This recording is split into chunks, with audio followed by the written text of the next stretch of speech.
Hello friend, welcome to my YouTube channel. आज की video में मैं एसएससी एमटीएस एग्जाम के लिए टॉप 25 क्वेश्चन लेकर आया हूं। तो ये वीडियो आपके लिए बहुत ही इंपॉर्टेंट होगा, क्योंकि ये सारे सिलेक्टेड प्रश्न और बहुत बार एसएससी के एग्जाम में पूछे गए प्रश्न है। ठीक है, 2024 के जो एसएससी एमटीएस के एग्जाम होने वाले हैं उसके लिए ये वीडियो आपके लिए बहुत ही इंपॉर्टेंट होगा। इसमें जितने प्रश्न लाए गए सारे सिलेक्टेड प्रश्न, टोटल 25 प्रश्न है, ज़्यादा प्रश्न नहीं है, टोटल 25 प्रश्न है। ठीक है, तो ये वीडियो आपके लिए बहुत ही इंपॉर्टेंट होगा, तो वीडियो पर अंत तक बने रहिएगा। ठीक है, चलिए सीधे प्रश्न में चलते हैं।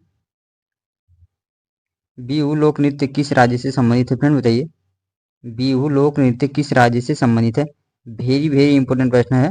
ये प्रश्न बहुत बार एग्जाम में पूछा जा चुका है। ठीक है, तो आप बताइए फ्रेंड क्वेश्चन का आंसर पता हो तो आप कमेंट बॉक्स में दे सकते हैं। तो इसका राइट आंसर हो जाएगा असम। बिहू जो लोक नृत्य है वो असम से संबंधित है। ठीक है, राइट आंसर हो जाएगा ऑप्शन नंबर ए। फ्रेंड ये क्वेश्चन बहुत बार एसएससी के एग्जाम में पूछा गया है।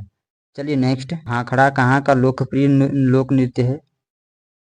बताइए फ्रेंड, वेरी वेरी इंपॉर्टेंट प्रश्न है। तो इस प्रश्न का राइट आंसर हो जाएगा पंजाब का।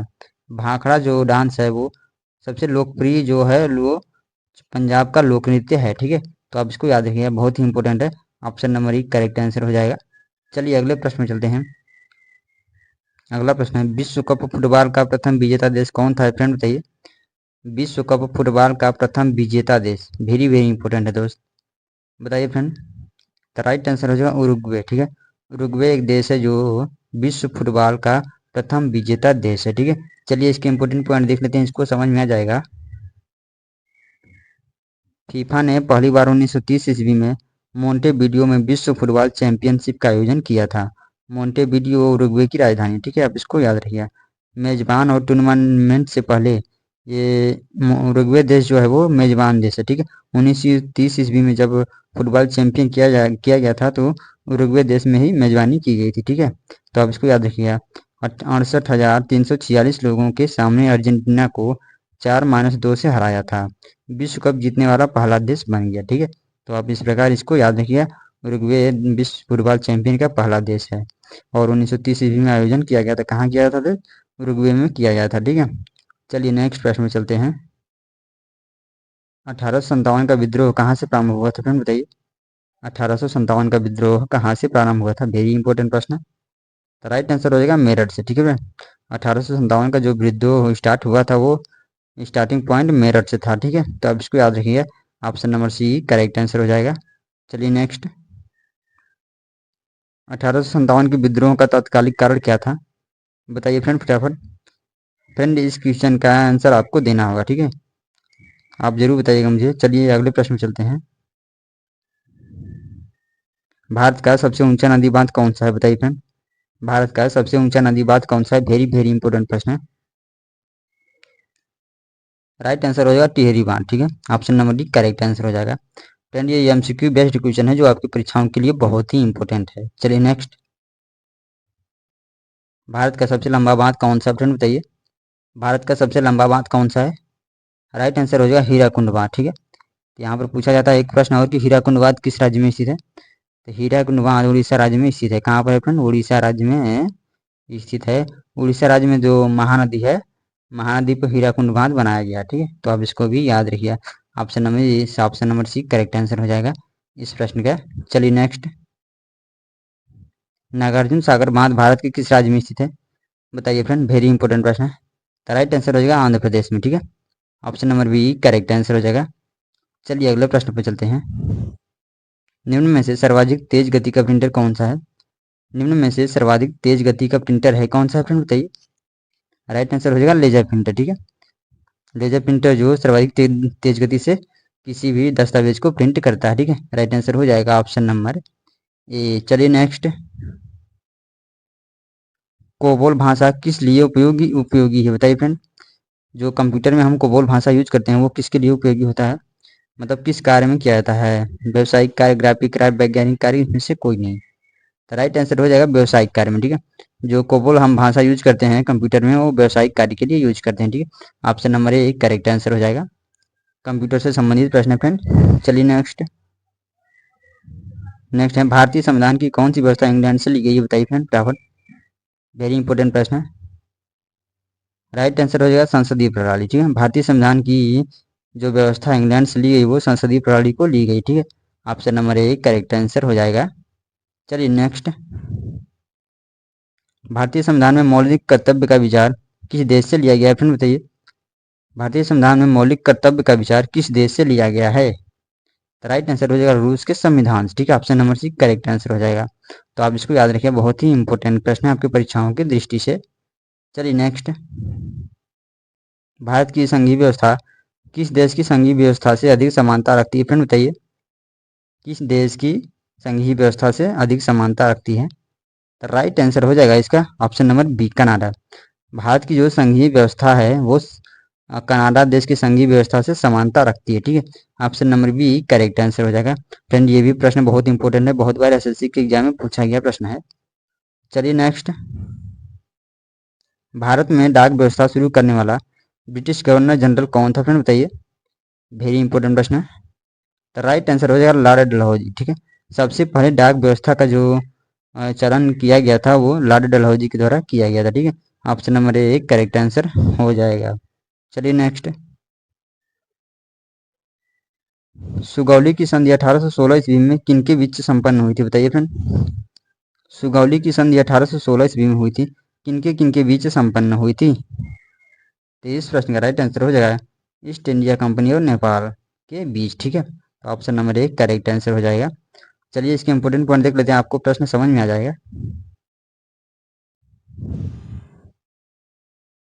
सुगौली की संधि जिसे सुगौली, सगौली और सेगकुली भी कहा जाता है। ठीक है, तो आप इनको भी याद रखिएगा, आप आश्चर्य मत होएगा। सुगौली को सुगौली, सगौली, सेंकुली, ठीक है, ये तीनों नाम से जाना जाता है।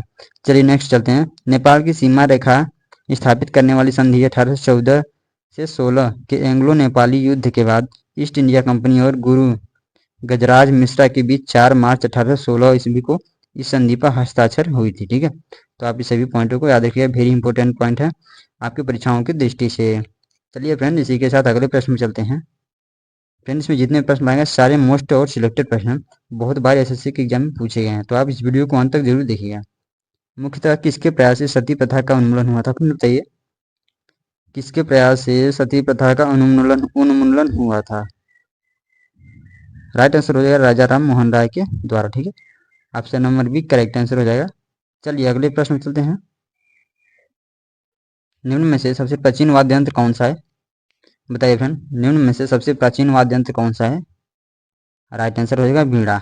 वीणा जो है वो सबसे प्राचीन वाद्य यंत्र है, option number D correct answer हो जाएगा। चलिए अगले प्रश्न पर,